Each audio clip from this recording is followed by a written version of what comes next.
Is it live yet? It is live. Because I'm still all right now. Finally, it's live. It's live. I always start all my shows like this because I'm waiting for that damn thing to go, live, Yeah. and I'm always like, it lets the guests know before I know, and I really don't like that StreamYard. Got to get that thing worked out, man. Anyway, It could be your garbage system. oh, I know you're not talking about garbage systems Hey, and technical bro, difficulties. I've fixed that long ago. Okay. Yeah, well, why did we start so late today? If you Because think I've been on the about it. road and I was Oh, unplugged. And yeah, so you're I'm unplugged. Right? finding Yeah, that if you don't reboot, know what you're doing. what? Yeah, yeah. All I right. had to reboot, basically. So that was my Salute, Sven. Salute. At least I even know that. Salute. All right. We can start it now. Sven's on the line. But you're better now. Anyway, Better watching now. Amazon. Better now. It's watching Amazon. It's that madcap time of the year or week or The day. week. Okay, yeah, the week. Madcap part of the week. Anyway, who are you? The bold one, the cold one. John Colderice Lawson, here for your pleasure. Well, that doesn't do much for me, folks. But anyway, I'll show you how it's done. Oh, wait a minute. Yeah, find your Two button. of me here. I'm Brent Leary, as always, here for your pleasure as well. Dude, look, bro. Don't be taking my lines, bro. I'm stealing. Don't be fighting. That's Oh an no, 80s man! word. Talk about showing your age. Oh yeah, that's an 80s Fighting. word. You ain't lying. Are you fresh? Are we gonna go there too? Fresh to death. Look, I'm fresh to death. Word to the mother. Oh Okay. no! Okay. Not word to the mother. Oh, you got your ballies on or your gaiters? I was on the road with these young folks today, or yesterday, and I was just amazed. 50-year-old? 50-year-olds? That's young folks for you, 50? No. These are definitely young folks, man. 30s, 20s, and it was definitely, it's good to know that I still got it. So what age? Yeah, you still got that, right? I got the age, but I also, I got the appeal. I still can make communication and connection with even the younger folks today. So that felt pretty good. So and then when they like, well, how old are you? And I tell them, they're like, oh my God, are you kidding? You look great, which is a nice way of saying, damn, you're old as hell. So yeah, and lying too, No, I already know that. I mean, when people say you look great, I'm like, I know that, bro. My parents look great at this age. I know what I know. I had nothing to do with it. Oh, whatever, just go on. It's all God given, folks. We're just here to enjoy it. We're enjoying it all, folks, aren't we? All right. I'll drink to that. And there's a ton of stuff that went on this week. But you know what? You say that every week. Well, am I lying though? I mean, isn't it kind of real? It's always something though. That's how we got here. I got a clip. What? Wow. Well, I think this is just posted. Today's the 6th, right? August 4th. Okay. And this is the new CEO.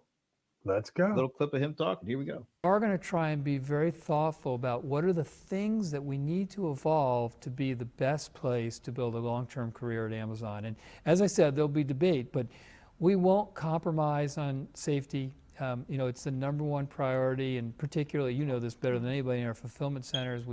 It's why we have 6,000 safety professionals at the company. It's why we spend over $300 million a year in safety initiatives. We need to make it easier and more tractable for employees to have the right long-term career growth at the company.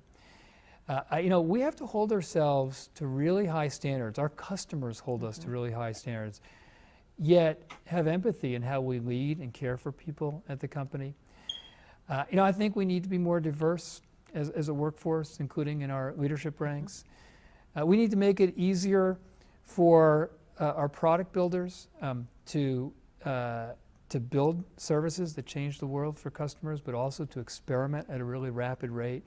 And we have to keep asking ourselves over and over, individually and collectively, whether we're building the best place for employees to make customers' lives better while having a satisfying and fulfilling career.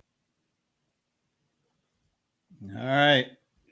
Words from the new CEO, the person in charge, your initial impressions.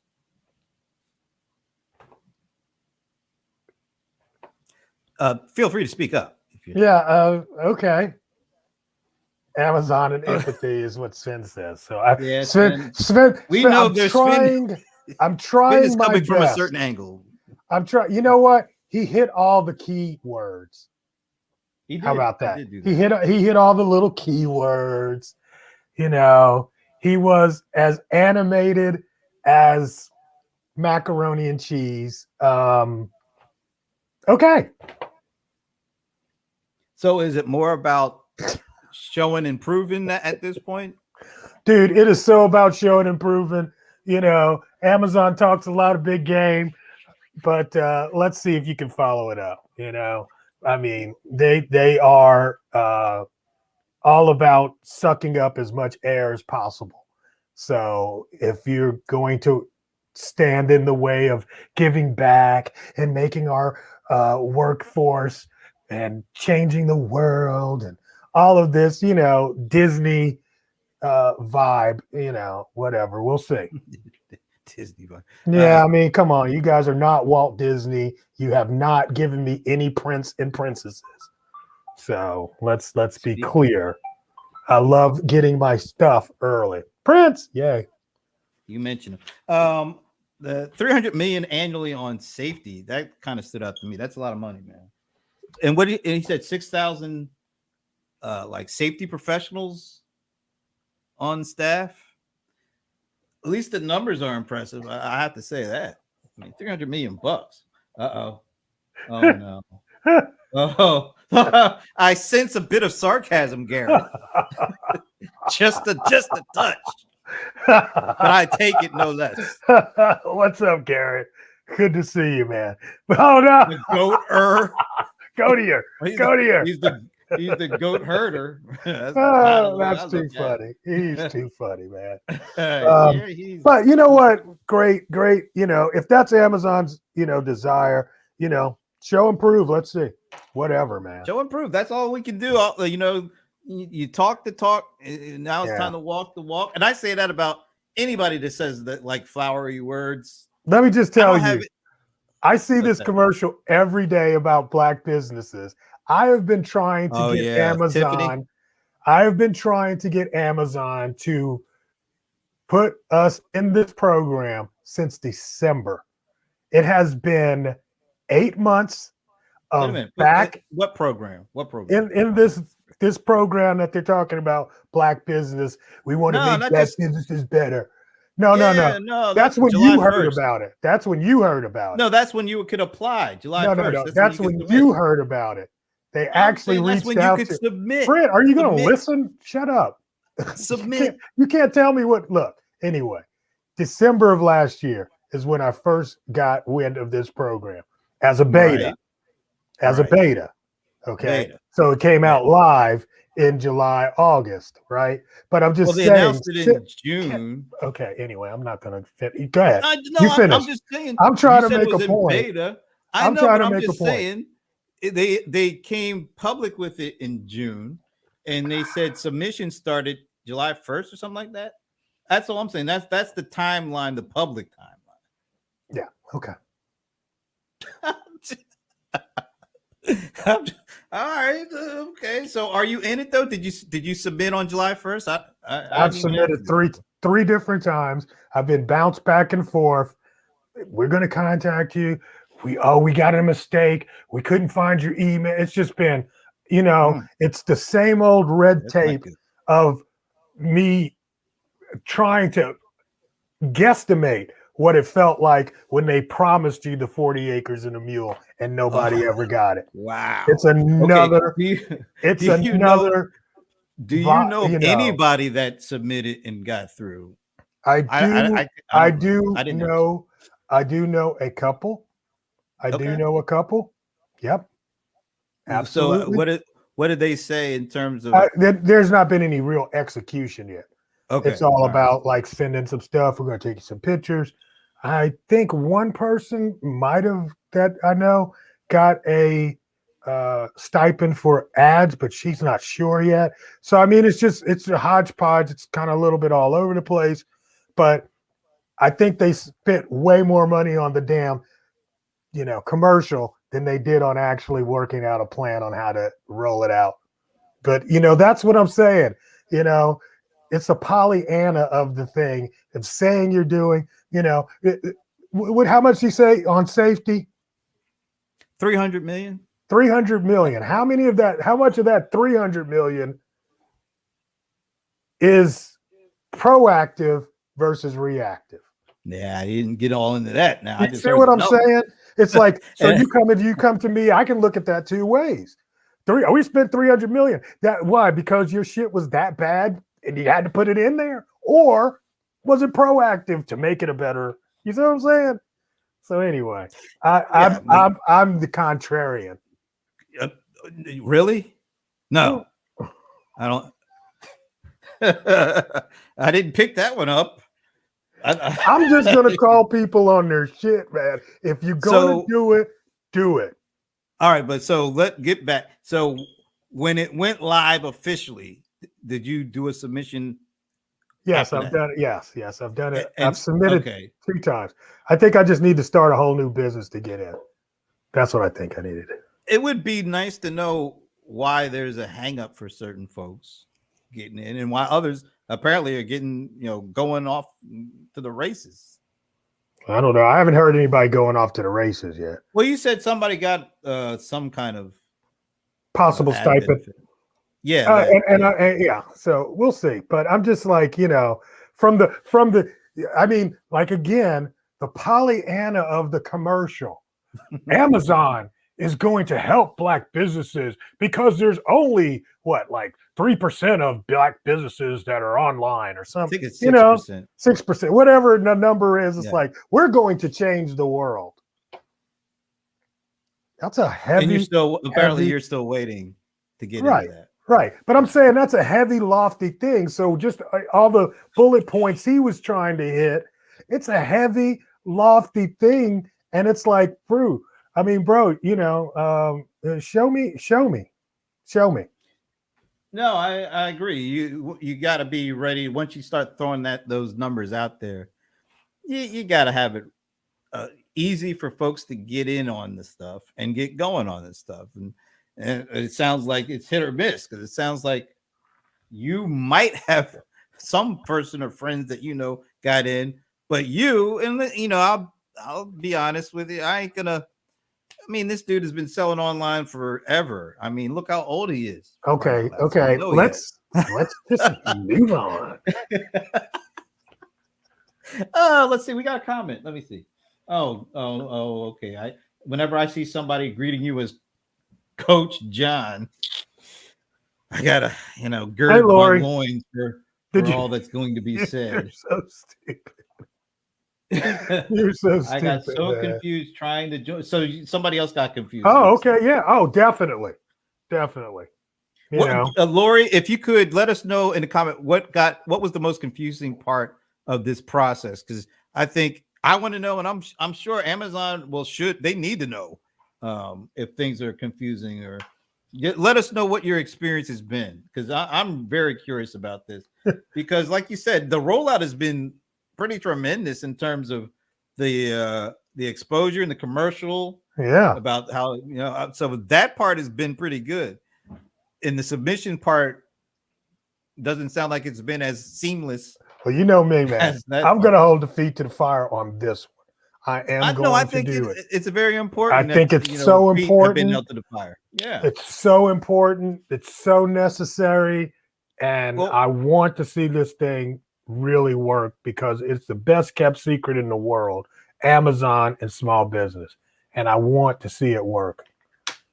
Well, all and the way even around. like a subsection of that is, the black owned, underrepresented people of color in selling online, and they need the biggest help at all. I mean, to there get you off the go. ground. Yeah. So let's see. Well, okay. So let's see what Lori is Same saying thing. here. As an existing Amazon business account holder, I could figure out how to just migrate my existing Amazon business. Yes, that's exactly what my problem is. You shouldn't have to do that, though, as an right? existing member. I think it's better that I stop everything and create a new business, because as an existing business, it's absolutely crickets. So do you think, so the people look what that she said? I'm trying. Just no, but she just said what I just said. Did I need that? Well, that's what I'm asking you. So the folks that got through, were they brand new businesses not in the system, or were they more folks like you? They were. One of them I know had tried but not success. Most of them had tried but not successfully migrated to the platform. All right, so they were already existing in the system. A couple of them were already existing, and I think one was a new to the platform. And did the one that was new to the platform, that was the one that got in? Well, the couple that were existing were still pretty new because they never got up and running. So they had created their account, but they hadn't got their products. So it's like, they're really trying to work, I guess, with new businesses, and, to hell with the old ones. Nah, that shouldn't be the case. And it's like, really, I'm hoping that Amazon will be updating folks on this process, because there's enough people, it sounds like, that have tried and had issues that there should be some assistance here. And you shouldn't have to recreate your business just to get into that program, right? I mean, it's like, anyway. And Mike, see, Lori, I was all with you up until this last statement here. Oh my goodness. I've been supporting it. I'm like, yo, it's coming, blah blah blah. And now I'm kind of like looking. I don't know. Lori, do you know Garrett? Lori, you know Garrett. Garrett, you know Lori, I'm just asking. Just what I'd ask. You're funny, dude. Like the chick in the commercial should do a training. Oh, Tiffany Johnson. I really am hoping maybe these are some kinks just getting it off the ground, but they really need to clean this up. Well, really need to make this happen. Whatever. Next. All right. This is one. Oh, man, there's so many I could go into, but I want to go to this because I find this. I got a clip. And here it goes. Gorillas, the ultra-fast delivery operator from Germany, plans to make its U.S. debut in select Brooklyn, New York neighborhoods this month. They will be doing 10-minute delivery for a low fee of $1.80 with no minimum purchase required. Customers can order one item or a basket of goods. There are some weight limitations, however, because these are delivered by bicycle, but each warehouse will hold about 2,000 to 2,500 items, ranging from fresh produce and milk to cat litter. 3 things that I don't know that I would ever want to have. All right, we can get rid of the cat litter. So I know I don't need it. I know Paul Greenberg could use it, though. I know he could definitely use it. All right. So 10-minute delivery. And I got a little thing here. The ultra-fast delivery operator launched its 10-minute delivery service in late May in a few Brooklyn neighborhoods. It has since expanded to more Brooklyn enclaves. 10-minute delivery. Is this something that Amazon has to be looking in on? 10-minute delivery. Is this more of a gimmick? I just don't see how this works. 10-minute delivery. I don't think they need to worry about the 10-minute. I do think the same day delivery is what the real thing. I don't. There's no way you could scale 10-minute delivery. I don't think. I don't think so either. I mean, you have to have I'm in a neighborhood that's there's no stores that close. No, Like, if I order well, yes, that's why they can do these things in New York City. New York, San Francisco, Right. Big cities where you need bikes to get around, Right. But 10 minutes, I mean, that's doesn't, still a tight. I mean, that's pickup and delivery. I don't know how that works. I just, I mean, let's say that you must have to order no custom order, like, because it's got to be something that's in stock, easy to get to, easy to get. So you got to have somebody. Do you have somebody in the store prepare it? Then you hand it off to a dude on a bike, or I mean, you got to have some kind of system like that, and you got to make sure that it's literally in a 10-minute area. Well, you know what? Here's the thing. You heard of ghost kitchens, right? No. So a ghost kitchen are food preparation services that are popping up, and they're only there for Uber Eats and what's the other food delivery service? All right. So it's just a kitchen. DoorDash. Yeah, for DoorDash. So it's just a kitchen, and people come in, drivers come in, pick up the order, and deliver it. They don't have any other means for you to get to their food. They're just a ghost kitchen, right? So I think the question becomes, is there a possibility for, like ghost warehousing? I think so. Well, let's combine what you just said to the next story, because I know that hey Thomas, I know that you are all in on this one. If I can bring it up. Amazon faces more than slowing sales growth. It needs more warehouses. Mm-hmm. Who would have thunk that? I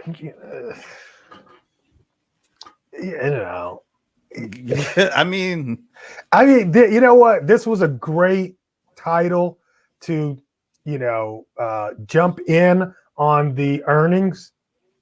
But when I dug into the story, it was not factual. It was. All right, you know what I'm saying? It was like, here's what I think might be happening, kind of a vibe, which is like this show. But there were some stats. Amazon plans to add 517 facilities to its global distribution infrastructure in the coming years, according to this logistics consultancy NWPVL. That's a lot of letters. That is 176 million square feet on top of the 402 million it already has. Wow. Now, it did say Amazon did not comment on the accuracy of those estimates, but it did say that over the past 12 months, capital expenditures and equipment leases jumped 74% to 54.5 billion, almost double the growth rate of a year ago. And then there was some other number, I think, a little further down. Maybe I passed them already. But those are some huge numbers. That may be par for the course for a $1.7 trillion retailer that wants to get bigger. And if they need that kind of capacity, distribution infrastructure to keep up with their growth, this is like the story of Amazon anyway. They've continually invested in infrastructure for the 27 years or 28 years they've been around. Absolutely. So go back to the title. Hey, wait a minute. Before we go back to the title, yeah, go ahead. Meredith. She's just popping in. She's doing a pop in. So the way it's saying, it's almost like this is a challenge for Amazon versus this is the plan for Amazon, which is kind of what I was saying about the title was a little clickbaity. It was, yes, Amazon wants more warehouses, right? Well, here's the thing. They want, and they're planning for more warehouses. Yeah, like that's something. It's not like it's like oh my God, we have to get more warehouses or we're gonna crumble. That kind of thing. No, I mean absolutely, they want to grow. They want to take as much market share as they possibly can, and we're talking about what, a $7 trillion market, something like that. Yeah, so, and here's another another reason why this makes sense. Let me see. Is this the right one? I'm gonna try this one to see if this is the right one. Will you do that? That ain't the right one. Well, I'll talk about one, Thomas. Thomas is saying Gorilla is and it's they're in Germany. Yeah, they came over from Germany. Yeah. Yep. And there's some other thing in Germany at the moment. So yeah, no, there is lots of competition apparently coming from outside the states around this extremely fast delivery, this 10-minute, 15-minute delivery on bikes. Yeah, folks on bikes, which means you're only going to be able to do this stuff in cities. You can't do this where I live. That'll never work. You live in a Farmville. They have to deliver it on tractors. Tractors don't go as fast as bikes, so that ain't gonna work. Yeah, so you'll have 32-minute, 320-minute delivery. There you go. It's just not gonna work. I mean, well, maybe like I said, maybe this is just another piece of the puzzle. But why does it need to be rural? There's plenty of people in these cities to service. But here, I guess the thing is, when you think of 10-minute delivery and all that you need to have to make it work, there's not as big a competitive advantage because I think it's easier to do 10-minute delivery if you in these very dense populations than it is to do 24-hour delivery where you're basically trying to hit 99 or 90 to 100% of the coverage area.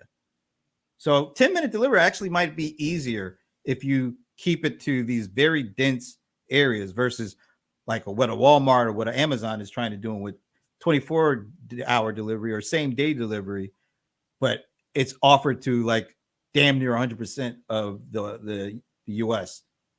geographic area or something. I don't know. That's just one way to look at it, I think.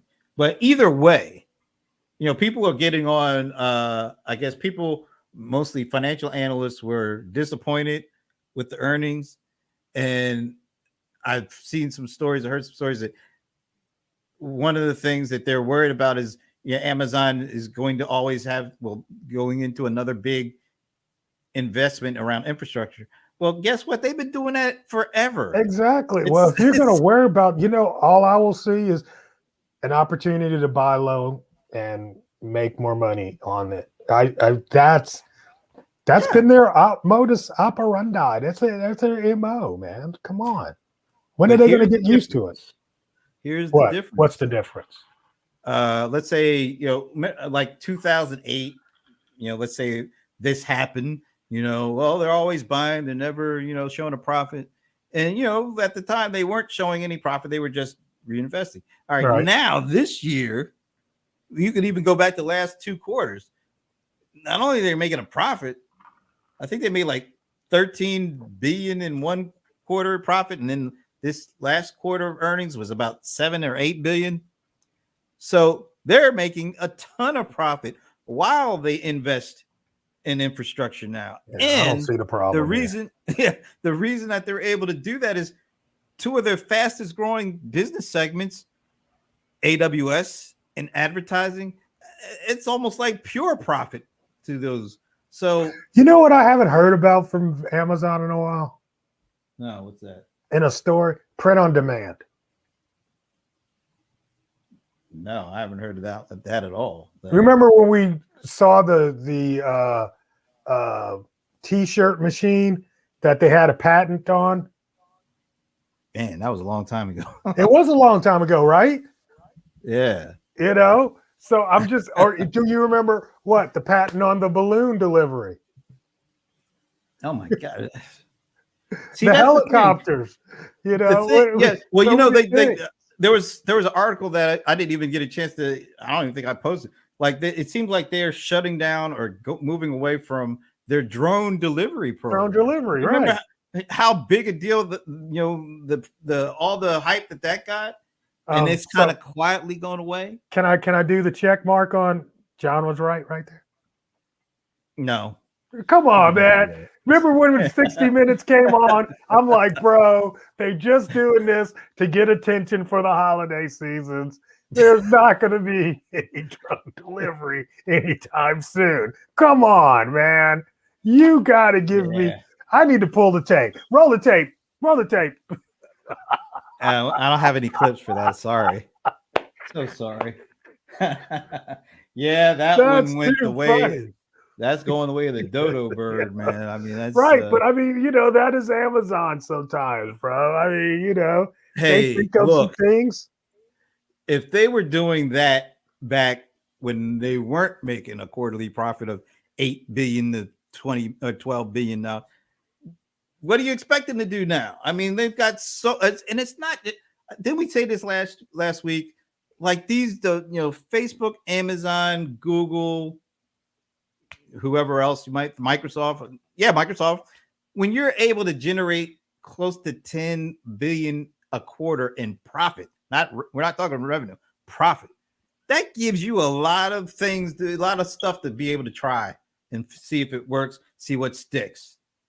So if they were able to do that back then when we weren't making any profit, yeah, they're going to be trying out all sorts of stuff. And that's the benefit of being very successful. You're able to see what things you can try that will maybe be the next thing that keeps you ahead of the game. That's got to be very tiresome for the competition of any of those companies. When you can go, like Apple is like the ultimate in terms of they made 80 billion in revenue and 21 billion in profit in one damn quarter. So they got money to burn. They got money to try all sorts of weird experiments and stuff. Yeah. All right. Here's something. Let's go to this. This was a biggie. Been hit with an $886.6 million, £636 million fine for allegedly breaking European Union data protection laws. The fine was issued by the Luxembourg National Commission for Data Protection, which claimed the tech giant's processing of personal data did not comply with EU law. Amazon said it believed the fine to be without merit, adding that it would defend itself vigorously. A spokeswoman told the BBC there had been no data breach. The EU's General Data Protection Regulation (GDPR) rules requires companies to seek people's consent before using their personal data or face steep fines.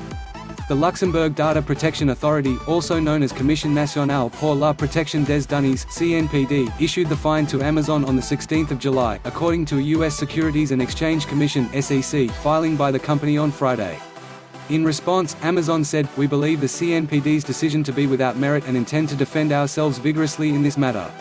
The fine comes following rising regulatory scrutiny of large tech companies due to concerns over privacy and misinformation, as well as complaints from some businesses that the tech giants have abused their market power.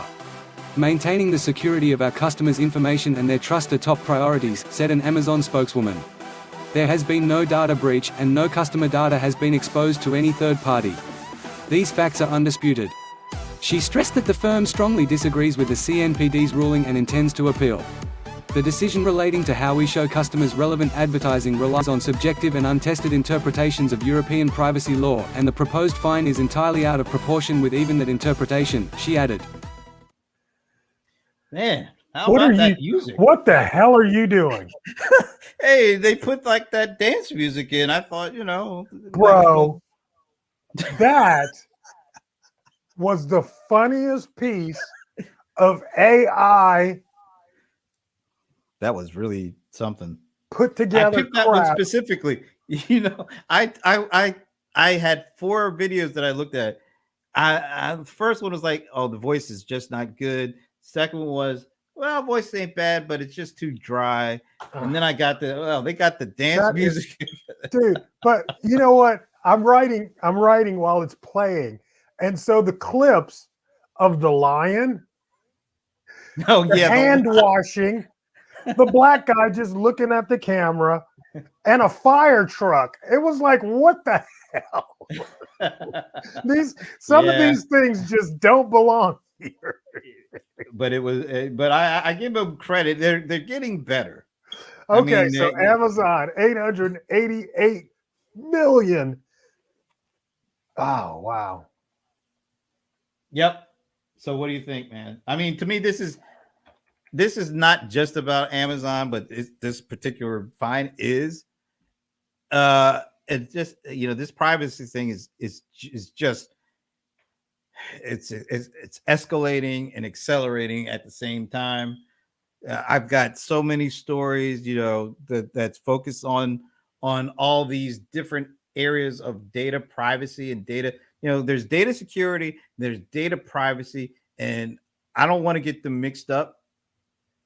And under data privacy, there is ethical and unethical use of data that has to be broken out as well. And there's a lot of stuff going on that up until this year was really, behind the green door, so to speak. Now, all this stuff is the light is starting to shine on all this stuff, and it's gonna get ugly for pretty much everybody. And it's time that everybody has to really, really pick this stuff up, because man, it's not gonna get any easier. There's more data, more digital data coming out every day. These devices are spitting out all sorts of stuff. And but I mean, this is not device based. I know, but I'm just saying. I mean, this is actual shopper data. I'm just saying, though, the ease of use of this data being created digitally, and it is making it, I think, really hard for companies to stay away and stay on the right path. And hey, let's do the conversion real quick. That's 1.04 billion. 1.04 billion. So it's over $1 billion in USD. Yeah, and Amazon did, in that AI generated clip, Amazon did deny. So, well, no, put up Thomas, because he caught something. Well, they denied that data got the data got out, or that they sold any of the data. That was in there. Okay. No, it wasn't just about the breach. They did say, at least in that statement, that no customer data was sold, and that's, you got to make that big. That's a big distinction, because there are some instances where this stuff is being sold, and Amazon has no reason to sell data. They've got all. I mean, well, let's look at some of this other stuff here. All right, get to this guy. Matter of fact, let me do this. Although this guy is kind of boring, but I need a good laugh. I got to show you this dude. I got to show you this dude. Here we go. So Amazon will give you a $10 store credit if you decide to sign up and do this. Now, it's a slippery slope. So Amazon says that using a palm print is more superior than some of the other biometric or other type of methods to log in. And the reason being that you can't determine a person's identity just by looking at their palm print, which I agree for now, until people start collecting palm prints, just like probably 25, 30, 50 years ago, you didn't have to worry about giving up your fingerprints, did you? Now you do, because they're in a database. And that's what could definitely happen in the future with the palm prints. So that's a downside of it. You think? All right. Palm prints on top of all this biometric data, this collection of data is really, they're all kind of like, all these companies are getting knee deep in all this. You got the data that we give them when we type and swipe, but now we got the data that we give them when we just use an app. $10 for a palm, here we go with, let me give you this too. Let me bring this guy back up. The same guy? No, not that same guy. Oh. This AI cameras reportedly determine drivers' pay and employment status by scoring safety infractions. So, this data is just because it's there, uses are being thought up because the data is at the disposal. And I think but what's new there? It's digital and it's easier to be produced. That's the ease of getting this. But I mean, is different. And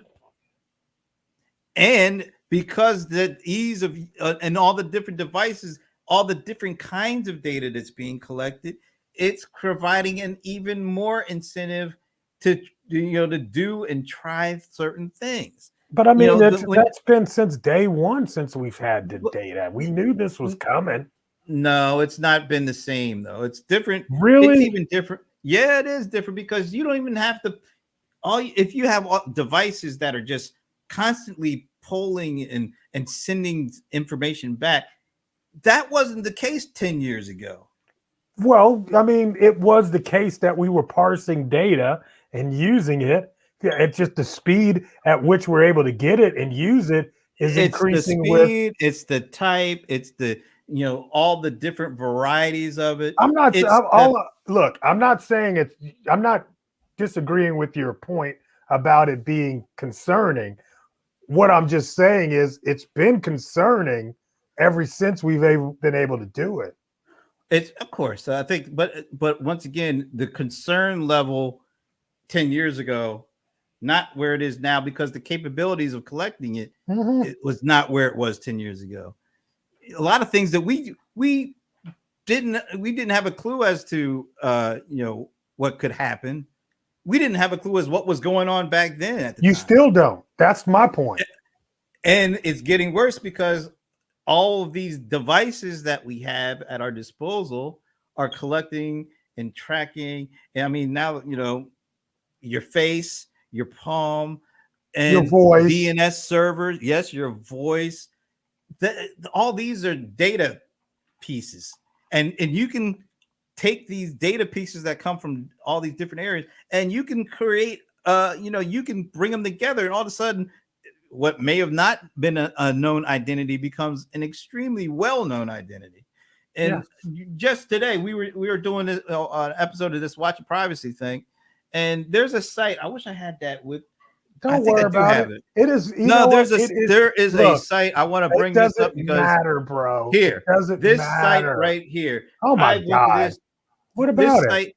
You could put in just an address. Oh my God! Okay, an address that you might have lived at 50 years ago, and if you live there at all, they not only know that, they know all the people that have lived there. They got all your phone numbers. They know your age, and it's all right there for the taking. Okay, that's called Catfish. It's been a show for 10 years. But anyway, this is a little different because they don't even need to know your name. No, it's just by address. You can type in any old address. You can do that by a phone number. You can do that by an image now. I mean, okay. And then now you're going to be able to pull up a palm print. You're going to I can put, and then you'll be able to piece together. You could be sitting in your room, and all of a sudden, over in Texas somewhere, you could be Brent, the fact that you know it on a highway somewhere. Let me just say something. You're sitting in your own room, not doing anything but minding your own business. Right, but let me just say something. You're out there because they got all your data. Okay. They got all your biometric information. Let me say something. All this stuff together, and you might think that you're there at this point. Whatever. Let me just say one thing. Okay, anything that they put in the movie is already in place. Just want you to remember that anything that they put into a movie is already in place. No, that's not.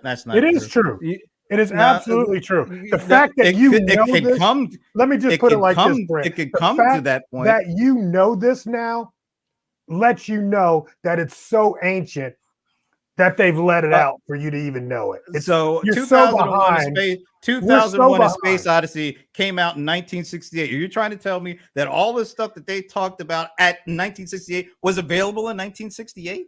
I'm saying the technology. No, I'm saying the technology of where they're trying to. So my point is, H.G. Wells wrote about a. My point is when they put out the movie. Was there a time machine when he wrote about it?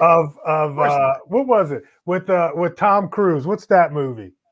Minority Report. When they put out Minority Report, you're all up in arms about Minority Report. You should have known. That was 2001. Exactly. I understand that. Exactly. And of course, that's my point. That's a little different. Well, my point is 1968 when 2001 A Space Odyssey came out. Nobody had that. I don't remember that shit. I was a baby at. You should. You were about 20. Whatever. I don't even know what that is about. Like I said, H.G. Wells is writing about time machines. But Leonardo da Vinci. Leonardo da Vinci wrote. Leonardo da Vinci did when they made that movie a whole about portrait what do you call it? Flying machines. There when were they no made that flying movie machines about back COVID, in the 1500s. When they made that movie about COVID in the 90s. I don't remember the movie about COVID in the 90s. I remember Outbreak and things like that, but it wasn't specifically about COVID. Yeah, it was. Well, I mean, look, we had the 1918. We had the Spanish flu. That, that's more aligned with what's going on today. See you, Lori. Lori's out of here. So anyway, I'm just telling you, bro. By the time you learn something, we learn something, it's been old news by then. They're already collecting so much data. They're almost at the point where they can replicate you. No, I think they're getting very close to that. And, I'm telling you, they're already there. They're already there. What I'm saying is today versus 10 years ago, the ease of being able to do this stuff is magnitudes ahead of what it was. And 10 years from now, it's going to be magnitudes again. Right. But it had to start somewhere. Like I said, H.G. Wells. It started in 1968 with that damn movie you're talking about. No, it didn't. Because Leonardo da Vinci created an image, a portrait of a flying device. Right. There was no flying device back then. Yeah. But because man thought about it, it happened, and they were able to make it happen. Cars. We're still waiting for the flying car. I guess drones is not. That's going to be a minute. But the Jetsons was what, 1960s, and they were talking about flying cars. There were no flying cars when the Jetsons got started. Still no flying cars today. But to your point, Outbreak. Yes, that's what it was. Outbreak. Yeah, that was a good movie. Yeah, Minority Report. I'm telling you, that they're going to be able to. You know what? They're already starting that thing, man. I remember when that came out, and you could see. Now that was the one. I agree. When that came out, you could see. Okay, yeah, this is not going to be too far in the distant future. Yeah, it didn't really feel like it. Yeah, they were trying to make because they had flying cars in it, and I was like, the flying cars ain't coming. But this stuff, what do you call it? They call it pre-crimes or something. Pre-crimes, yeah. Like people are getting arrested before they even commit the crime. Yep. I'm saying this privacy stuff is really, to me, and it's already out of the gate. Yeah, man, I'm telling you, that's what I'm saying. You can't put this back in. You can't take all the data and make it get erased. It's already been captured. And look, what we're doing right now is being captured and analyzed. Oh, absolutely. Right? I mean, in real time, some of this, I think on LinkedIn or maybe on Facebook, it may be being real time transcribed. It's transcribed right now, real time. And if it's being transcribed, it's also being parsed. Oh, it's being analyzed, text analytics. Exactly. Not just for the word, but for the sentiment behind how it's being said. So they know you're an anarchist already.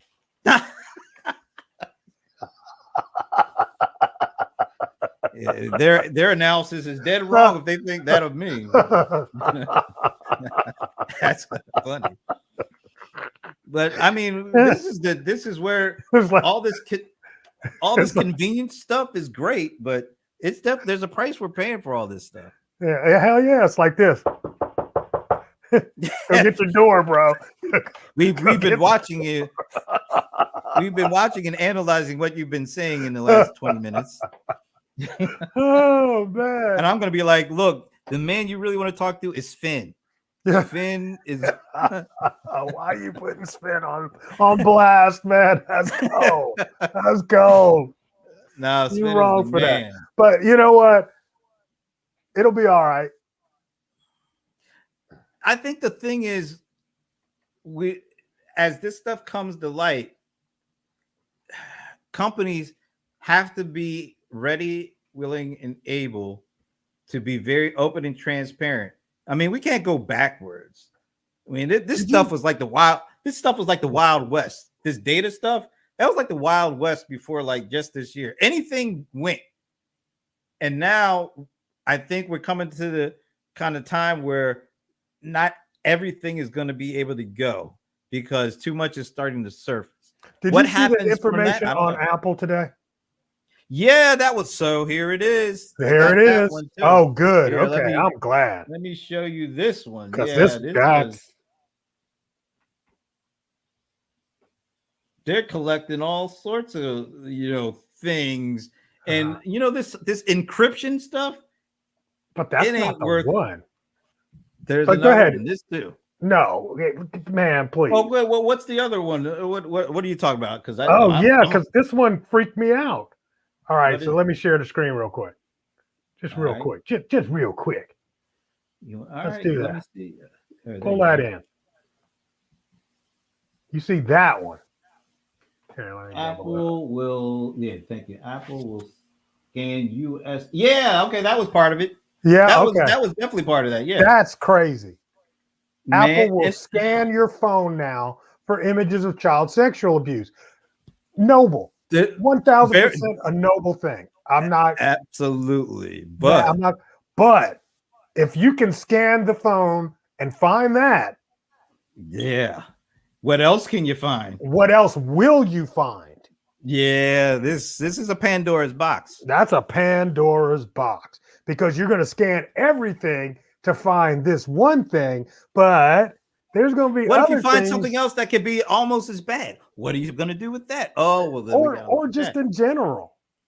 It's just, dude, and that's all. You know why they're able to do that? Because a lot of these folks have this phone and it's digital data. It's already digital for them. There's no processing that needs to happen to make it available. They've got it already. This is so it's oh man, this is I know. But I can't sit around and let this bother me. No, but it's better to be aware of this stuff. I guess. You know it's what? Better to be I think aware. The ignorant are probably having a good time, bro. The ignorant are going to concerts in New York in a couple of weeks. Yeah, yeah, but I ain't mad about the concert. Too. I ain't mad about the concert. I'm mad because they want to make you show your ID at a restaurant. Oh, your vaccine card? I'm a little upset about that. I haven't eaten in a restaurant since this stuff broken out. It's not even that, bro. You know what? Again, it's you've got all of this data on me. Yeah. And then you're going to pretend. See, that's the thing that people like, oh my God, I don't want to show my card. That's just tyranny. I'm like, bitch, please. They know everything about you already. I mean, Google can tell me whether or not you went to the damn clinic and got a shot just by proximity data. So it's just, that's what drives me crazy. It's the illusion of privacy drives me crazy. And it's like, we got to fight for our privacy. Privacy is such an illusion. There is no privacy.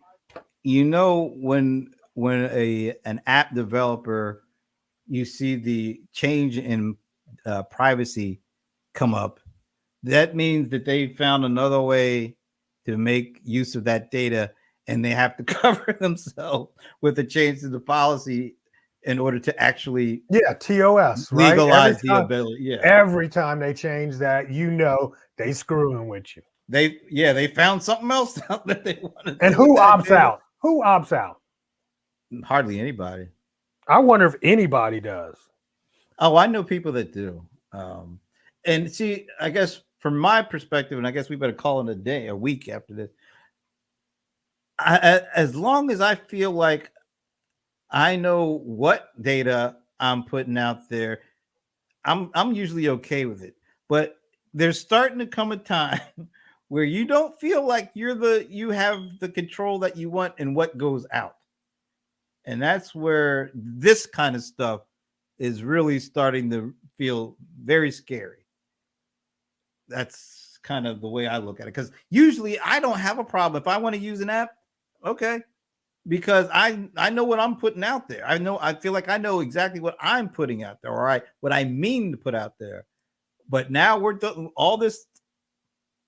That illusion of control is going out the window pretty fast. They're coming to get you, Brent.